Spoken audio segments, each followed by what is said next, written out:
কিরে হঠাৎ করে পার্কের মধ্যে ডাকলি যে? তুই দেখি মায়া মানুষের মতো কান্তাছস।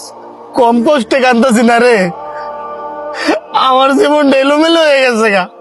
দেখ বন্ধু, আমরা সে পুরুষ মানুষ, আমগর কান্না মানায় না।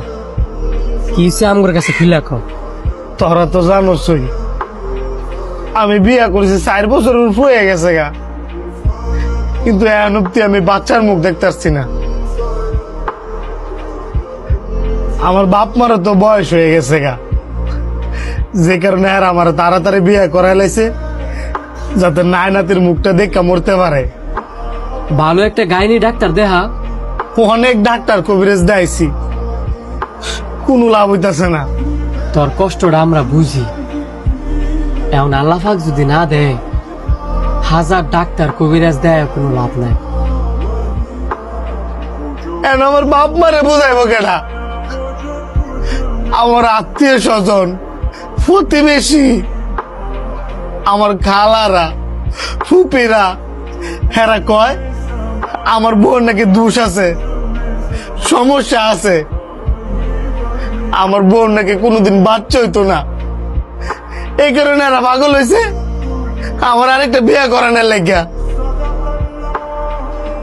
তোরা তো বন্ধু জানোসই আমি আমার বউরে অনেক ভালোবাসি, জীবনে অনেক ত্যাগ করছি, অনেক স্যাক্রিফাইস করছি, কিন্তু আমার বউর ভালোবাসাটা অন্য কাউরে দিতে পারতাম না।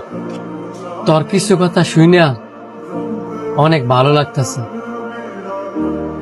যে যুগে মানছে ঘরে বউরাই খেয়া বাইরে পরকিয়া করে, আর তুই সেই যুগে থাইকিয়া তুই কইতাছস তোর বউরে তুই অনেক ভালোবাসস। তোর বউর বাঘ তুই অন্য কাউরে দিতে পারতি না। এই বর্তমান যুগে 90% ছেলে করে যদি কয় যে তারে পরিবার থেকে আরেকটা বিয়া করাইব, 90% ছেলেই রাজি হইব। একটা ফ্যামিলির মানুষ এটা বুঝে না যে একটা ছেলের জন্য এটা খুশি খবর হইলেও একটা মেয়ের জন্য যে এটা কতটা বেদনাদায়ক। কোনো মেয়েই চায় না তার স্বামীর বাপ অন্য কাউরে দিত।